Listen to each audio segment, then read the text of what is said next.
미국의 베트남 참전했던 참전 용사의 강연했던 내용을 잠깐 영상으로 보게 됐습니다. 그 참전 용사의 강연을 보면서 몇 가지 생각나는데 제일 처음 생각난 건데 저희 이모부가 생각났어요. 저희 이모부가 베트남 참전 용사시거든요. 그래서 오늘 오시기로 했는데 아직 안 오시 좀 늦으시나 보네요. 이모님이 오시는데 이모님의 그 남편 되신 이모부님이 베트남의 참전 용사셨어요. 그래서 여러분 아시죠? 참전 용사들 다 그 차에 다 붙어 있는 거 아시죠? 스티커 붙어 있고 태극기 붙어 있고 그분들 태극기 집회하시는 분들 확 오시는 거 아시죠? 그리고 이제 지역마다 해병대는 저리가 하고요. 지역마다 참전 용사들의 어떤 연대가 어마어마합니다. 그래서 제가 그 강연 보면 제일 먼저 우리 이모부도 참전하셨는데 그 이모부의 모습이 이렇게 선하게 떠올랐어요. 두 번째는 그분의 강연이 정말 압권이었어요. 압권. 그분의 강연 중에 막 죽을 고비를 넘긴 거는 고사하고 자기를 목숨 걸고 구해준 사람이 있고 자기를 구하다 죽은 사람도 있고. 그래서 자기도 좀 아침에 그렇지만 자기 창작을 자기 손으로 이렇게 잡아야 되는 그런 위급한 상황 속에서 또 어떻게 기적적으로 살아나고 그리고 또 이렇게 그 라디오 무전기를 통해서 누가 도와달라는 얘기 어딘지도 모르는데 그냥 배낭 하나 메고 헬기 타고 가가지고 거기서 싸워서 사람들 구해오고 그 참전 용사의 얘기 들으면서 정말 이게 실제 있을 수 있는 얘기인가 싶을 정도의 얘기가 있더라고요. 그러면서 그분이 마지막 하는 얘기가 그거였어요. 자기는 지금도 그때를 생각하면 트라우마가 있고 살기가 너무 힘들다는 거죠. 그 다른 사람들이 물어본다는 거예요. 당신에게 다시 한번 그런 기회가 주어진다면 당신 나가서 또 싸우겠냐고 물었을 때 그분이 그랬다는 거예요. 그랬어요. 자기는 자기가 국가를 위해서 무언가를 한 것보다 국가가 나를 위해서 해준 것이 더 많다고 생각한다. 여러분 그런 얘기 들어본 적 있죠? 국가가 나를 위해서 무엇을 해주기를 기대하지 말고 내가 먼저 국가를 위해서 무언가를 할 것을 찾아보고 행해야 된다는 이런 얘기 좀 많이 들어보셨을 거예요. 근데 그분이 딱 그런 얘기를 하더라고요. 그러한 사경을 넘나들면서 이루면서 국가에 대한 얘기를 하면서 그러나 자기는 여전히 국가가 나를 위해서 해준 일들이 훨씬 많다고 생각한다라고 얘기하더라고요. 되게 놀라웠어요. 그러고 나서 그분이 하는 얘기가 뭐냐면 자기는 목숨을 걸고 전쟁에서 죽을 고비를 수없이 넘기면서 그 시기를 지났기 때문에 평화의 의미가 뭔지 안다. 나라의 평화를 위해서 목숨 걸고 싸워봤기 때문에 자기는 평화가 뭔지 안다. 자기는 오늘도 전쟁 없는 평화를 위한 국가를 위해서 기도한다는 거예요. 그게 제게 굉장히 크게 다가왔어요. 여러분 이것은 놀라운 애국심이죠. 애국심. 굉장한 애국심이죠. 근데 그분이 얘기하는 것 하나하나를 제가 살펴보면서 이런 생각도 들었어요. 저 이모부 얘기했죠. 우리나라에도 참전한 사람들에게 평화란 무엇일까? 실제 전쟁을 겪으면서 그 전쟁 속에서 지켜냈던 평화의 의미는 아마 오늘날 저와 여러분들이 아무렇지 않게 느끼고 있는 이 평화하고는 다른 의미인 거예요. 그분들이 직접 쌓은 평화 의미 그렇기 때문에 그분들이 태극기 들고 나오는 거 이해해야 돼요.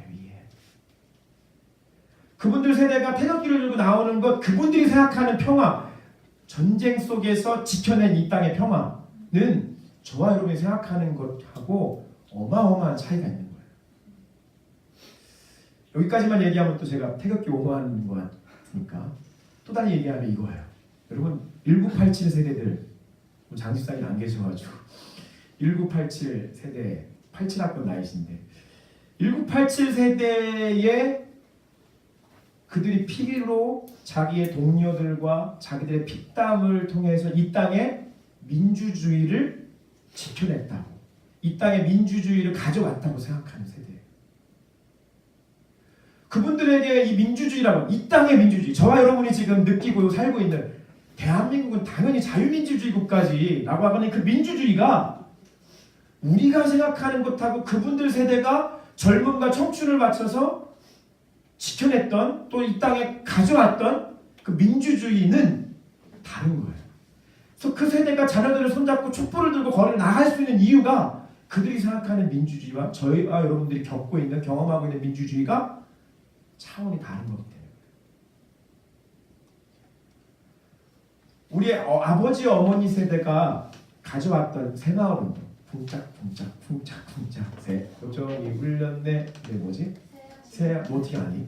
새아치 열렸네 너도 나도 일어나 뭐지 이거 있어 새마을운동을 통해서 이 땅 가운데 뭘 가져왔어요? 가난을 몰아내고 부를 가져왔다. 여러분 저와 여러분의 아버지 어머니 세대는 지긋지긋한 가난 속에 살아갔던 세대들이에요. 그래서 그분들이 그 가난을 이겨내려고 희명아 보릿고개를 넘겨보려고 얼마나 우리 할머니 할아버지들이 열심히 일했는지 정말 근면성실하게 그분들 세대가 정말 근면성실하게 대한민국 폐허 속에서 경제 발전을 이루었던 그 세대가 바로 우리 아버지 어머니 세대. 그러니까 여러분 우리 아버지 어머니 세대가 저와 여러분이 생각하는 것만큼 수준이 좋지 못할 때 있잖아요. 생각하는 것이 국가를 사회를 바라보는 것이 젊은이들을 바라보는 것이 앞으로 미래를 바라보는 것이 조금 부족할 수 있어요. 그러나 그분들 세대에서 이룬 피땀 흘려 이룬 경제 발전, 새마을운동 이것은 저와 여러분들이 이 땅에서 지금 당연하게 여기고 있는 물질적 풍요로움 가난을 걱정하거나 먹고 사는 걸 걱정하지 않는 이 시간에 보장받는 그래서 우리가 당연하다고 생각하는 것 이거하고 그분들 세대의 경제적인 부분하고는 전혀 다른 일입니다. 제가 오늘 처음부터 이렇게 장황하게 설명하냐면 자 피땀 흘려 국가의 평화를 지킨 세대가 있어요. 피땀 흘려 국가의 그 가난을 이겨낸 사람들이 있어요.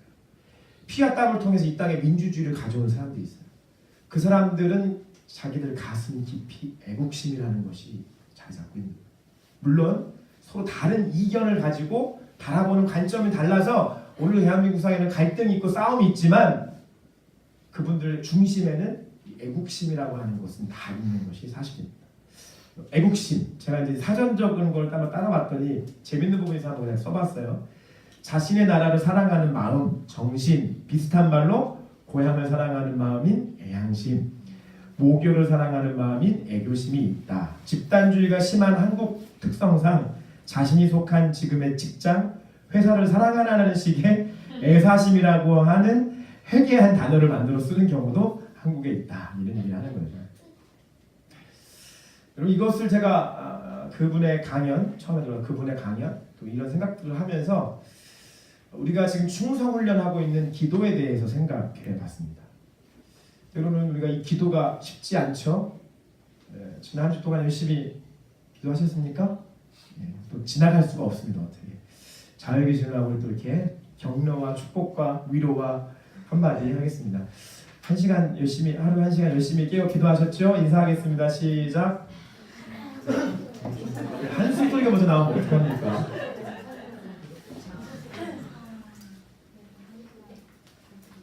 그래서 이렇게 얘기하고 싶어요. 여러분, 우리의 시민권이 이 땅에 있지 않고 하늘에 있습니다.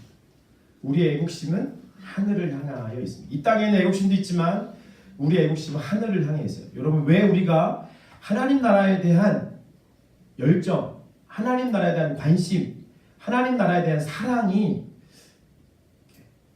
지속되지 못하고 그 순간 한번 일어났다가 싹 사그러들고 그 이유가 뭘까요? 지금 제가 얘기했던 이유를 생각해보면 우리가 하나님 나라를 위해서 피땀 흘려본 경험이 없어서 그래요. 여러분 피땀 흘려서 평화를 가져오신 분들에게 평화는 목숨과 같은 거예요. 피땀 흘려 이 땅 가운데 민주주의를 가져오신 분들에게 민주주의는 목숨과 같은 거라니까요.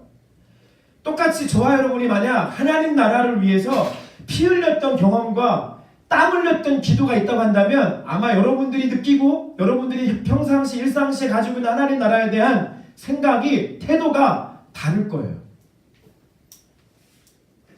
기도가 다르고 태도가 다를 수 있는 이유는 우리가 하나님 나라를 위해서 땀 흘리고 피 흘려봤던 흔적이 있으셔야 돼요. 외부장 여러분들 특별히 여러분 각자 여러분들 뭐 외부장뿐 아니라 우리 삶의 그리스도인으로서 여러분 영혼을 한번 품고 기도해 보셨습니까?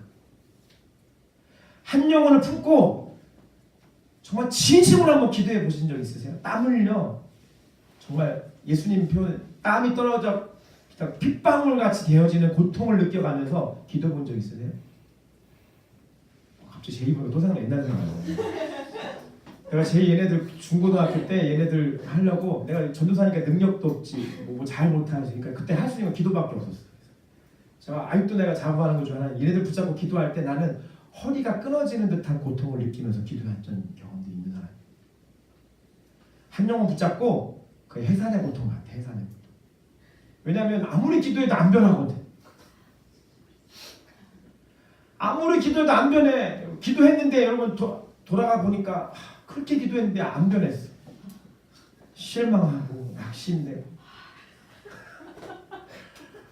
힘든 거거든요. 힘들어요. 근데 여러분 그렇게 여러분 기도했던 흔적과 자국이 있을 때 여러분이 대하는 하나님 나라의 태도는 달라지는 거예요. 여러분 한 영혼을 품고 옆에 허리가 끊어지는 듯한 고통을 가지면서 기도해 보세요. 진짜 그 영혼을 붙잡고 씨름해 보세요. 그렇게 씨름하지 않은 흔적이 없는 사람에게 하나님 나라는 그냥 기도해도 그만, 기도하지 않아도 그만인 나라가 되는 거예요. 여러분의 지난 일주일 동안 저와 여러분의 기도가 해도 그만 안 해도 되는 그만의 기도였다고 한다면 아마 죄송하지만 저와 여러분에게 아직 하나님 나라를 위해서 여러분 인생을 위해서 기도하는 흔적은 있을지 모르겠으나 하나님 나라를 위해서 기도했던 흔적들은 그렇게 많지 않은 거죠. 하나님 나라를 위해서 쌓았던 흔적들은 별로 없는 것이죠. 진짜 영혼 때문에 상처도 받아보고 영혼 때문에 포기도 못하고 영혼을 사랑하는 그 마음으로 계속해서 기도했던 흔적이 있을 때 하나님 나라 잃어버린 백성 한 명을 구하는 것이 잃은 양 한 마리를 구하는 것이 얼마나 소중하고 값지다라고 하는 사실에 대해서 여러분 깨달을 수 있는 것은 영혼을 품고 그 영혼에서 오늘도 내일도 끊임없이 포기하지 않고 기도하는 거죠. 저와 여러분의 기도가 그렇게 흘러가고 그렇게 깊어질 때 저와 여러분의 애국심은 높아질 수밖에 없는 거예요. 세상 어디 나가도 그들이 알고 그들이 모르는 하나님 나라를 나는 알고 있기 때문에 우리 아버지 세대들이 우리가 모르는 평화를 그분이 알고 있고 우리 삼촌 세대가 우리가 모르는 민주주의를 그분들이 알고 있기 때문에 다른 것처럼 세상을 향해서 그들이 모르고 있는 하나님 나라를 내가 알고 있기 때문에 나는 그 하나님 나라를 위해서 오늘도 땀 흘리고 기도하고 때로는 아파하고 고통 가운데 있기 때문에 그것을 경험한 나이기 때문에 하나님 나라를 대하는 태도가 다를 수밖에 없는 거예요. 제가 이 말씀의 시작을 하면서 그래 그렇지 하나님 위로받으면서 성령님께 위로받으면서 천국에는 반드시 이것은 있겠구나 생각했어요. 그리고 그런 말씀을 찾았어요. 요한계시록 7장 15절부터 17절에 한번 읽어볼까요? 시작. 그러므로 그들이 하나님의 보좌 앞에 있고 또 그의 성전에서 밤낮 하나님을 섬김에 보좌에 앉으신 이가 그들 위에 장막을 치시리니 그들이 다시는 줄이지도 아니하며 목마르지도 아니하고 해나 아무 뜨거운 기운을 상하지도 아니하니 이는 보좌 가운데 계신 어린 양이 그들의 목자가 되사 생명수 샘으로 인도하시고 하나님께서 그들의 눈에서 모든 물을 씻어주실 것입니다. 아멘. 생각해봅니다. 천국은 어떤 곳일까? 나는 그 천국에서 하나님과 어떤 일들이 있을까? 이 말씀을 비추어서 제가 확신 있게 말씀드리는 것은 천국에 반드시 존재하는 것은 위로입니다. 위로. 여러분 위로가 있습니다. 여러분 그 위로는 누가 누릴 수 있는 위로죠? 그 위로는 누가 받을 수 있는 위로죠? 이 땅에서 하나님 나라를 위해서 애쓰고 수고하고 땀 흘리고 하나님 나라의 성전, 하나님 나라를 위해서 살았던 사람들에게 주어지는 위로입니다. 저는 저와 여러분이 이 땅에서 채 홍정표 목사 여러분 다 위로 못해줘요. 여러분의 외부원이 여러분 다 위로 못해줘요. 여러분의 부모님이 여러분의 가정 다 위로 못해줘요. 그러나 여러분 이 땅에서 치열하게 하나님 나라를 싸우고 살아갔던 사람들에게 천국에서 주어지는 가장 아름다운 모습은 하나님이 그런 사람들을 위로하신다는 것입니다. 이 땅에서 치열하게 하나님 나라를 위해 땀 흘리고 피 흘리고 수고하고 고통 가운데 있었던 사람들에게 주어지는 위로입니다. 저는 여러분이 그렇게 위로받으실 수 있는 분들 되시길 축복합니다. 할렐루야. 좌우에 계신 분 한번 축복하겠습니다. 진심을 담아서 한번 이렇게 위로합니다. 시작. 위로합니다. 네, 위로해 주세요. 네. 제가 나 위로합니다. 네, 반가워. 그럼에도 불구하고 우리가 이 땅에 살아가면서 참 힘들고 힘겨울 때가 참 많습니다. 그리고 우리의 때로는 그것이 아주 심해져서 우리의 믿음이 떨어질 때도 있습니다. 우리의 믿음이 연약해지는 것을 뛰어넘어서 떨어지는 것을 경험할 때도 있어요. 누가복음 22장 32절 말씀 한번 읽어볼까요? 누가복음 22장 32절 시작. 그러나 내가 너를 위하여 내 믿음이 떨어지지 않기를 기도하였노니 너는 돌이킨 후에 내 형제를 굳게 하라. 예수님이 베드로를 위해서 기도해 주시고 격려해 주시는 장면이에요. 야 베드로야, 네가 지금 호언장담하고 있고 네가 지금 잘 살고 있다고 생각하지만 너 기도하지 않고 그러고 있으면 너 내 믿음이 떨어질 거야. 내 믿음이 떨어지지 않기를 내가 기도했어. 너도 기도해야 돼. 저와 여러분의 믿음이 떨어지지 않기를 위해서 열심히 기도하셔야 됩니다. 그러나 떨어졌다 할지라도 너는 어떻게 하라는 거야? 돌이킨 후에 다시 내 형제들을 굳건히 하라. 그 예수님이 부활하신 예수님이 부활하시자마자 찾아갔던 것이 만난 사람이 누구냐면 베드로예요. 베드로를 만나서 뭘 하셨어요?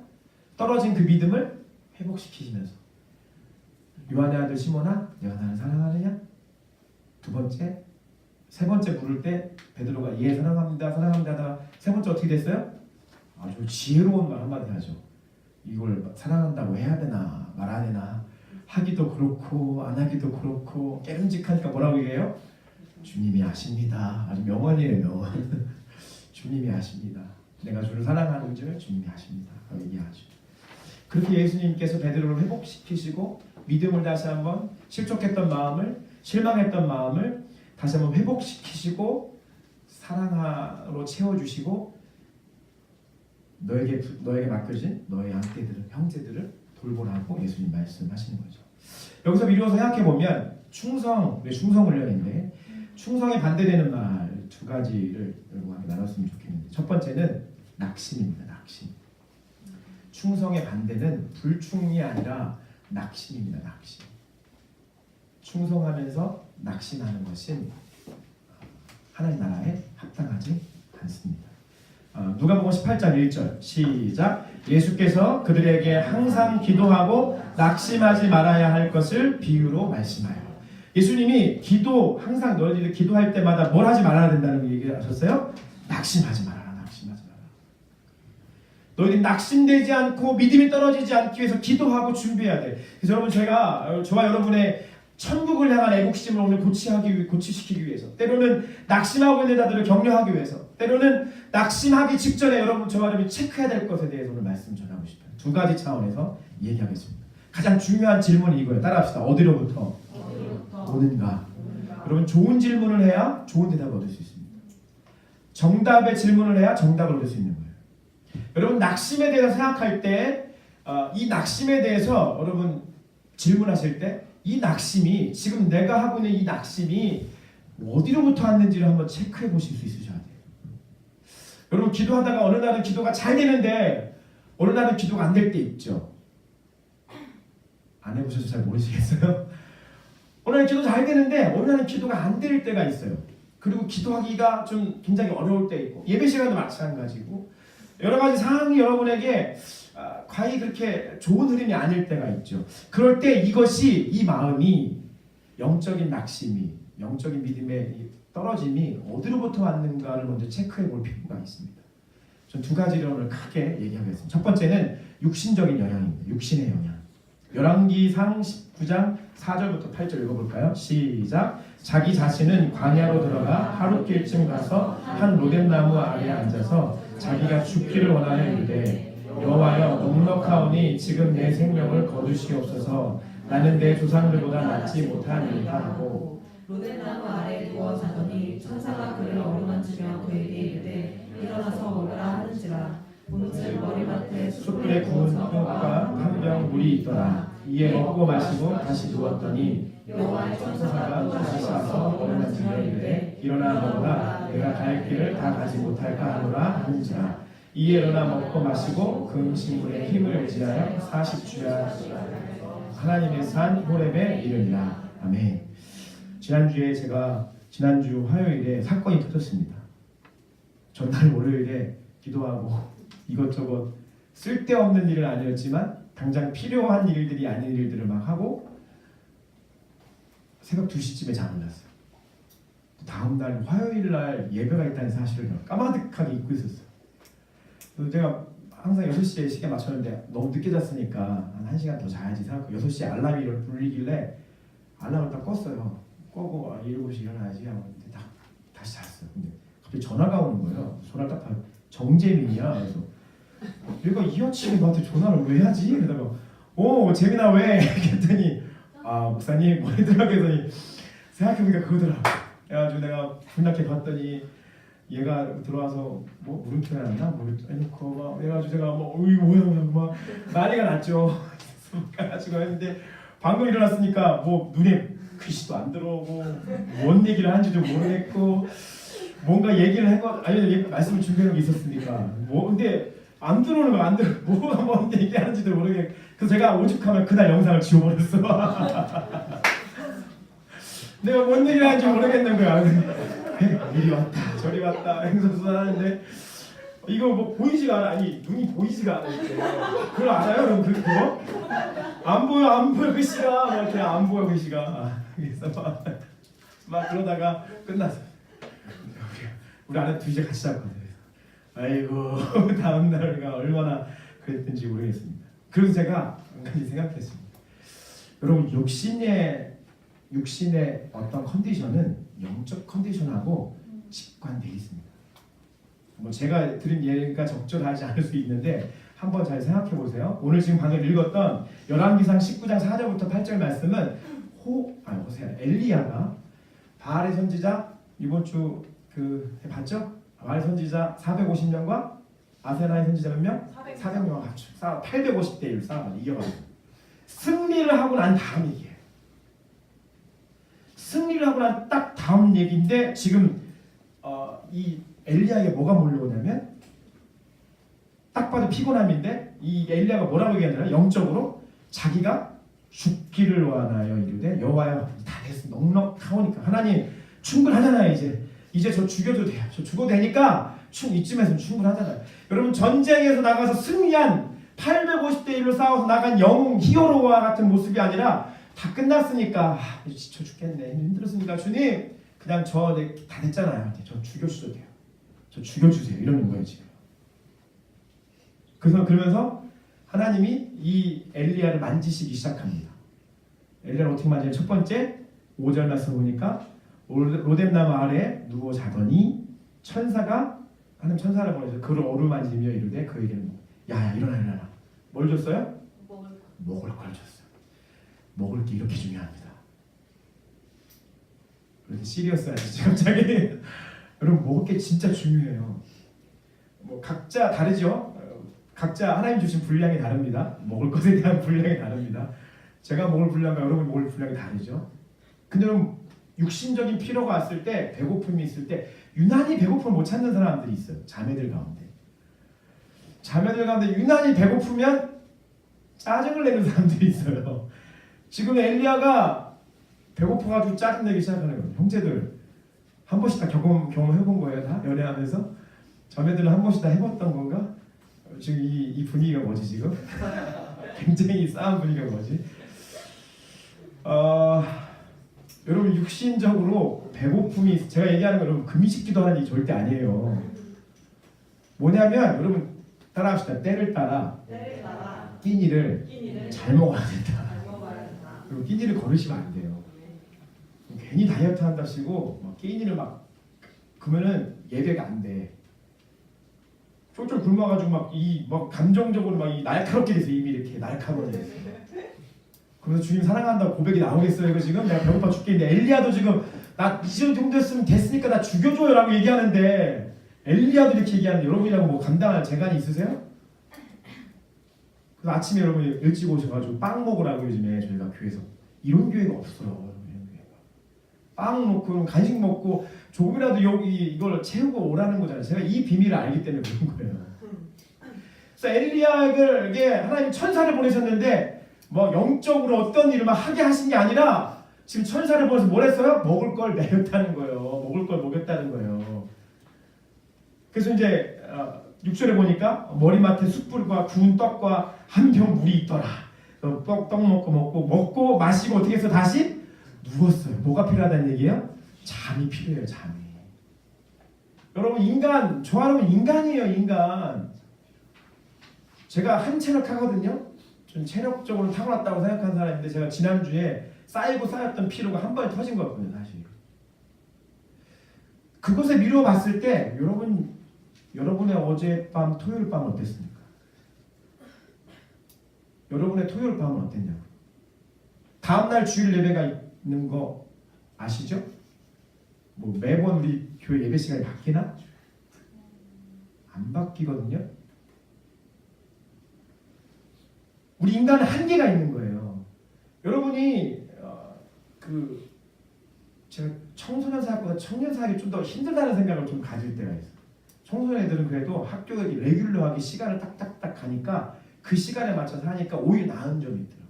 근데 청년들은 이게 안 돼. 좀 막말할게요. 지들 멋대로야. 지들 멋대로 사니까 시간이라는 얘기가 없는 거지. 멋대로 사니까. 그러니까 토요일 밤을 제가 가끔씩 문자 오잖아요. 여러분 토요일 밤을 주일 예배를 위해서 좀 구별해서 사용하시라고. 토요일 저녁 시간, 밤 시간 막 마음껏 하고 다음날 와가지고 저한테 좀 은혜를 좀 한번 줘보세요, 목사님.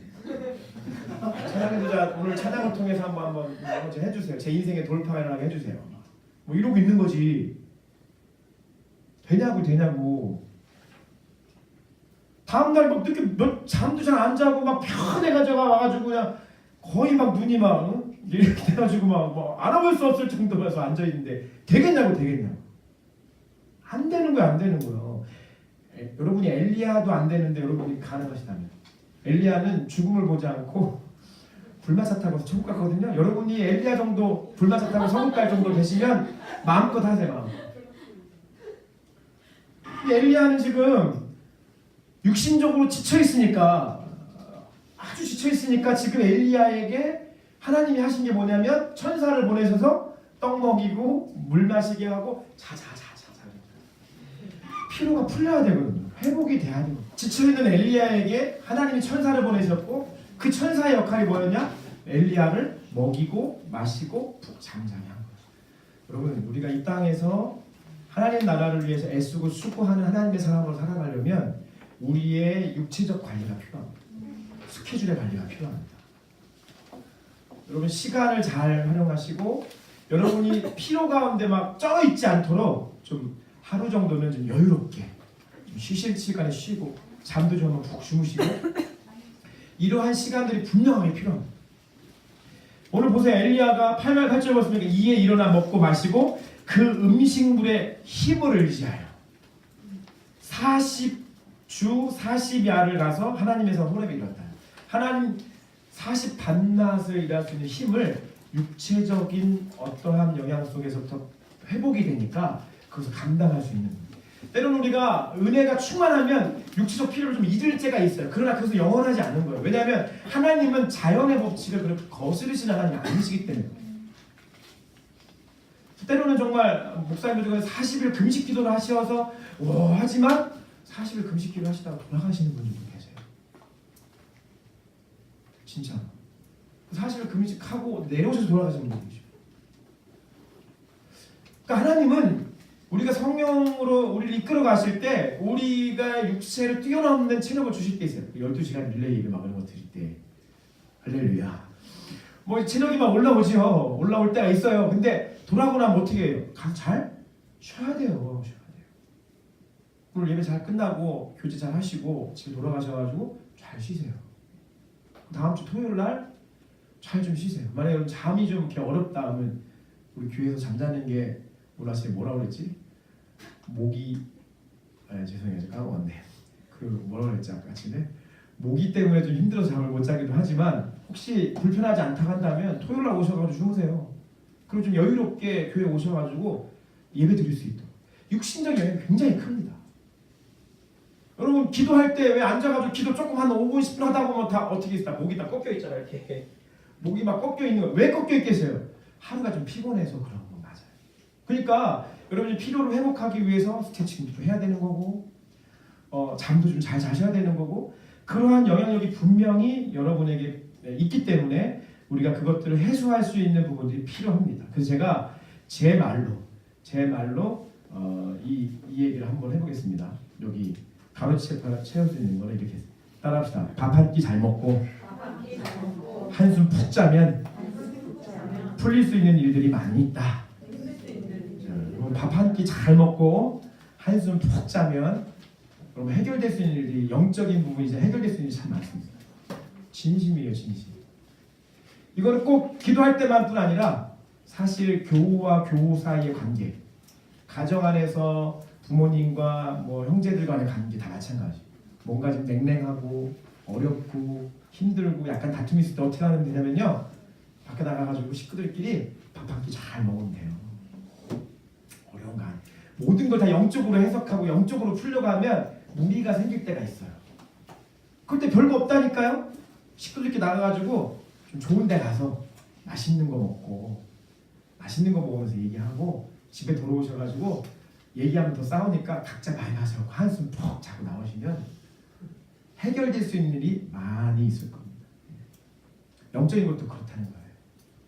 이런 영적인 영향들이 이런 낙심하거나 낭망하거나 믿음이 떨어질 때 한번 체크해보세요. 이것이 내 육신적 영향이 아닌가.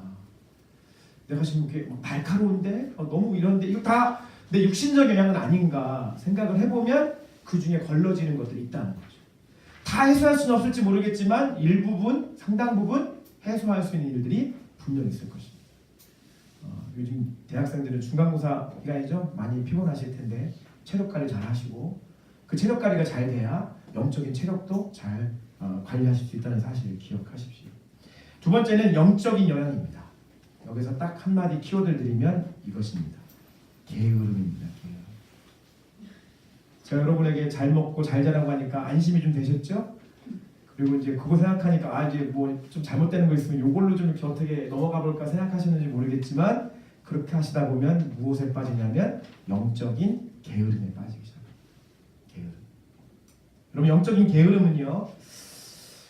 주님께서 아예 게으름에 대해서 이렇게 얘기하셨어요. 마태복음 25장 26절 시작. 그 주인이 대답하이르되 악하고 게으른 종아 나는 심지 않은 데서 거두고 해치지 않은 데서 모으는 줄로 내가 알았느냐. 우리가 지금 충성훈련하는데 충성의 반대는 또 하나의 반대 너라는 뭐냐면 게으름이에요. 착하고 충성된 종아 착한 것과 충성을 이퀄로 놨다고 한다면 악한 것과 이퀄을 놓고 있는 것이 뭐냐? 그건 게으름이라는 거예요. 악하고 게으른 종아. 영적인 이 게으름들에는 원인이 있습니다. 영적 게으름의 원인 첫 번째는 뭐냐면 우리가 특별히 기도할 때 게으르게 되어지는 이유 중에 하나는 뭐냐면 내가 기도의 능력을 믿지 않기 때문에 그렇습니다. 내가 진짜 기도의 능력을 믿으면 내가 그렇게 예수 이름으로 하나님 나라를 향한 마음을 가지고 기도했을 때 이 기도를 주님께서 받으신다. 이 기도를 통해 주님께서 역사하신다 라고 하는 믿음이 있으면 우리가 기도를 멈춰야 될까요? 멈추지 말아야 될까요? 우리가 이 기도에 대해서 게을러질 수 있을까요? 게으르지 없을까요? 게으를 수가 없는 거예요. 왜? 내가 기도하면 하나님이 역사하시고 내가 기도하면 내가 기도하는 그 땅 가운데 하나님 나라가 이룰 것이라고 하는 강력한 믿음이 있다고 한다면 어떻게 우리가 기도를 멈출 수 있겠습니까? 어떻게 우리가 기도에 대해서 게으르게 생각할 수 있겠습니까? 거꾸로 얘기하면 기도에 대해서 우리가 게으름을 갖고 있다는 하는 뜻은 뭐냐면 내가 기도의 능력을 믿고 있지 않다라는 뜻과 같은 말이에요. 여러분 기도의 능력을 믿으십니까? 여러분 진짜 기도의 능력을 믿고 기도하세요? 믿음이 없이는 하나님을 기쁘시게 하지 못하나니 하나님께 나아가는 자, 하나님께 기도함으로 나아가는 자는 반드시 그가 그 기도하는 자리에 계신 것과 또 그가 자기를 찾는, 자기에게 기도하며 구하는 자들에게 기도 응답을 주시는 자이심을 믿어야 할지니라. 할렐루야. 우리가 기도할 때 이 믿음이 필요한 거예요. 내가 그렇게 기도할 때 내가 기도하는 그 자리에 하나님 계시고, 할렐루야. 내가 그렇게 기도할 때 구하고 찾는 것을 하나님께서 들으시고 그것을 우리에게 응답하시는 하나님이시다 라고 하는 믿음이 있을 때 우리는 기도에 대해서 게으르지 않는 거예요. 그럼 점검해 보세요. 내가 왜 기도가 게을렀을까? 내가 왜 기도를 지속적으로 못할까? 어쩌면 저와 여러분이 기도의 능력에 대한 믿음이 떨어졌기 때문에 그럴 수 있어요. 기도의 능력에 대한 믿음을 회복하시길 예수님으로 축복합니다. 두 번째 원인은 뭐냐면 아주 근본적인 부분입니다. 그것은 예수님의 다시 오심을 믿지 않기 때문이었습니다. 오늘도 찬양했죠. 보라 주님 구름 타시고, 이 찬양 저 너무 좋아하는 찬양인데 이게 메시아닉 주들이 많이 부르는 찬양 중에 하나예요.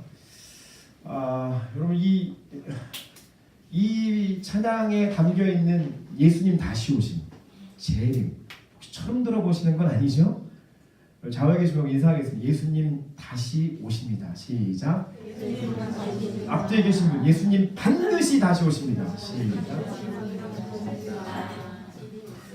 사도행전 1장 11절 말씀에 예수님이 부활하시고 승천하시는 가운데 승천하시고 난 다음에 제자들이 멍하니 하늘을 쳐다보고 있었어요. 무슨 일이 일어난 거지? 멍하니 하늘을 쳐다보고 있을 때 하나님의 천사가 내려와서 제자들을 꾸짖듯 이야기하면서 이렇게 얘기합니다. 갈릴리 사람들아, 이 촌놈들아, 어찌하여 서서 하늘을 쳐다보느냐? 너희 가운데서 하늘로 올라가신 이 예수는 하늘로 가심을 본 그대로 오실 것이다 라고 얘기하는 거죠. 이것뿐 아니라 예수님께서 이 땅 가운데 다시 오시겠다고 하는 약속의 말씀을 수도 없이 얘기하고 있어요. 그리고 하나님의 나라의 이 예언의 말씀 중에 지금 마지막 남겨놓은 예언은 예수님이 이 땅 가운데 다시 오신다, 재림하신다 라고 하는 약속입니다. 우리가 얼마만큼 여러분 예수님 다시 오심을 믿고 있을까요? 여러분 오늘 한번 곰곰이 한번 생각해봤어요. 나는 정말 예수님 다시 오심을 얼마나 믿고 있는가? 내가 진짜 예수님 다시 오신다라고 하는 사실에 대해서 내가 확신을 갖고 있는가? 이게 제가 여러분에게 시한부 종말론을 얘기하는 게 아니라 성경에 있는 말씀 그대로를 가지고 생각해 보시라는 거예요. 예수님 다시 오신다고 분명히 약속하셨고 예수님 다시 오신다고 성경에 분명히 기록되어 있는데 나는 진짜 예수님 다시 오심을 믿고 있나?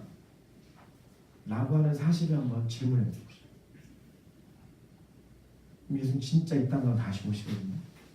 근데 우리가 그 사실에 대해서 그 사실의 믿음에 대해서 자꾸 연약해지기 시작하면 우리가 하나님 나라를 향한 충성도와 우리의 기도의 삶과 영적인 컨디션이 자꾸 다운될 수밖에 없어요. 여러분에게 권해드렸죠? 예수님 다시 오심을 구하는 기도 언제 드리시는 게 좋다고 말씀드렸어요? 아침마다. 아침에 일어나서 기도하실 때 소망을 가지고 한번 기도하세요. 예수님, 오늘 예수님 다시 오시겠습니까? 혹시 아직까지 준비가 안 되신 분, 예수님 조금 더 이따 오시면 안 돼요? 하실 분도 계실 수 있겠고, 이 땅의 삶이 너무 힘들고 피곤한 사람들에게는 예수님 속히 오세요. 말 안 듣는 자녀를 두신 분들은 저 자녀들 우리 어머니여서 어제 이런 얘기하면 좀 그런데 저거 보면 늘 부족한데 저거 속 터져가지고 예수님 빨리 오셨으면 좋겠어요 라고 생각하시는 분들 더 강하게 기도하세요. 어쨌든 예수님의 다시 오심을 마음속에 새기고 믿음을 가지고 살아가는 자들에게 열정을 식을 수가 없는 것이죠. 게으름은 찾아올 수가 없는 것이죠. 매일 아침에 기도하시자요. 오퍼레이션 월드 가지고 한번 여러분 한 주 동안 해보셨나요? 그거 보시면서 오늘 아침이 어디였지? 퀴즈! 오늘 아침 어디였죠? 오늘 봤구나. 아프리카에 있는 뭐라고? 루안다 아니야? 루안다? 어제 건가? 세네갈이었어. 세네갈. 그러니까 이렇듯 우리가 예수님의 재림을 기다리고 소원하고 기도하기 시작한다면 우리 삶의 태도가 다를 거예요. 오늘 본문의 말씀으로 돌아가겠습니다. 누가복음 2장 25절부터 31절 2절 말씀에 예루살렘에 시므온이라고 하는 사람이 있었어요. 이 시므온이라는 사람은 의롭고 경건하여 기도하고 나이 많이 드신 분이에요. 딱 문맥을 따져보면 이분이 매일매일 기도하면서 기다리고 있는 것이 있었어요. 누구냐면 예수님이었어요. 26절에 보니까 그가 기도하는 가운데 하나님이 약속을 주셨어요. 그 약속이 뭐였냐면 야 시므온아 네가 그리스도 메시아를 보기 전에는 너 절대 죽지 않을 거야. 전 이거 보면서 시므온 장면 딱 요 장면 나오거든요. 야 시므온이라고 하는 사람이 얼마나 하나님께 위로를 받았을까. 그의 기도가 헛된 기도가 아니려면 하나님께 받은 약속을 부여잡고 살아가는 거예요. 주님 다시 오시겠다는 약속 부여잡고 살아가는 거예요. 여러분이 개인에게 주셨던 약속 잊지 않고 붙잡고 살아가는 거예요. 시므온은 하나님이 주신 약속을 붙잡고 살았어요. 그러니까 기도를 멈출 수 없었어요. 그래서 그날도 성령의 감동을 따라서 성전에 가서 기도하러 올라가는 중이었어요. 그때 때마침 난 지 8일밖에 되지 않았던 아기 예수를 안고 오는 요셉과 마리아를 만나게 됩니다. 여러분 주님의 오심을 기다리며 기도했던 사람은요 영안이 열리는 거예요. 똑같은 아기 8일 만에 할례 받으러 올라온 그 아기를 똑같이 봤지만 어떤 이에게는 그것은 그냥 단순한 아기이고 하나님 나라는 단순한 하나님 나라 교회로밖에 건물로밖에 보이지 않지만 어떤 이에게 하나님 나라를 바라고 오늘도 치열하게 싸우고 피 흘리고 땀 흘리고 애써 수고하는 자들에게는 아기 예수가 아기 예수로 보이지 않는 거예요. 그가 메시아로 보이는 거예요. 그렇게 기도하는 자들에게 그 시므온이 아기를 안고 하나님을 찬송하여 이르되 주제여 이제는 말씀하신 대로 종을 평안히 놓아 주시는도다. 내 눈이 주의 구원을 보았사오니 이는 만민 앞에 예비하신 것이요 이방을 비추는 빛이요 주의 백성 이스라엘의 영광이니이다 라고 얘기하고 시므온은 역사의 뒤편에 사라지게 됩니다. 주님 초림의 예수님을 기다렸던 시므온, 주님이 다시 오신 재림을 예비하고 있는 저와 여러분, 기도하시면서 주님의 약속의 말씀을 받으십시오. 포기하지 않고 낭망되지 않도록, 그리고 게을러지지 않도록, 혹시 잠시 게을러졌어도 다시 일어날 수 있도록, 잠시 낙심할지라도 다시 일어날 수 있도록, 잠시 그 영혼을 품고 열심히 기도하다가 잠시 낙심했어도 다시 일어나서 약속의 말씀 붙잡고 그 영혼을 위해서 또 기도하고 포기하지 않고 나아갈 때 시므온처럼 역사적 그날 D-Day가 딱 됐을 때 하나님 나라를 보고 그 기쁨 속에서 인생의 마지막을 보낼 수 있는 놀라운 복이 임하게 되는 것입니다. 여러분 그렇게 하려면 계속해서 충성훈련 하셔야 돼요. 그 충성훈련 하시려면 여러분 하루에 1시간씩 깨어서 기도하셔야 돼요. 율법적인 것이 아니라 주님과의 사랑의 관계 속에 나아가기 위해서. 정 안 되면 하나님을 경험하는 삶을 가지고 매일매일 그거 하시면서 기도하세요. 그러면 1시간은 채워질 가능성이 있어요. 그럼 하나님을 경험하면서 한 주 동안 해보니까 어떠셨어요? 제가 지금 한 7명, 8명한테 받았는데 보고서를 좋더라고요. 뭐 이렇게 뭐 각양각색 있긴 하지만 오늘 좀 이따가 광고하죠? 광고 시간. 오늘 더 보고서를 간편하게 작성하기 위해서 최첨단 시스템을 저희가 이제 도입을 했습니다. 그래서 보여드릴 거예요. 그래서 이제 그거 하시면 되는데 여러분 하나님을 경험하면서 매일매일 한과 하시면서 기도하세요. 1시간 체험하시면서. 그러면서 주님과의 그 사랑의 관계 속에서 계속해 나아가기 노력하세요. 되게 좋은 건 피드백 중에 하나가 있었어요. 보고서 낸 사람 중에 뭐라고 얘기한 사람이 있었냐면 맨날 죄 얘기하다가 죄 얘기도 안 듣다가 하나님 경험하는 사람 들어가면서 사랑 얘기 들으니까 너무 좋다는 거예요. 좀 공감되더라고요. 왜냐하면 우리가 죄를 이길 수 있는 힘이 어디에서 나올까요, 여러분? 죄를 이길 수 있는 힘은 하나님을 사랑하는 데서부터 비롯됩니다. 죄를 이겨낼 수 있는 것은 죄보다 하나님을 더 사랑하면 돼요. 할렐루야. 내가 죄의 쾌락 속에 있는 것보다 하나님의 사랑의 즐거움 속에 있는 것을 더 기쁘게 여기면 죄를 이길 수 있는 힘이 생기는 거예요. 할렐루야. 여러분 이성기도도 마찬가지잖아요. 부부관계도 마찬가지잖아요. 그 어떠한 상대방의 허물과 잘못을 덮고 이겨설 수 있으려면 뭐가 있어야 될까요?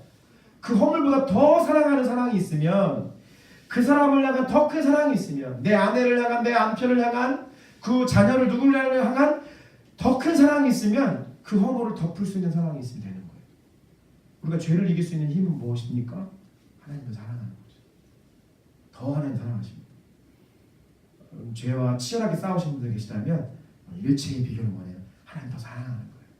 온 마음 다해 사랑합니다. 계속해서 고백해 나가는 거예요. 믿어질 때까지, 아니면 1시간 동안 내내 이 찬양 불러보세요. 사랑한다고 고백하세요.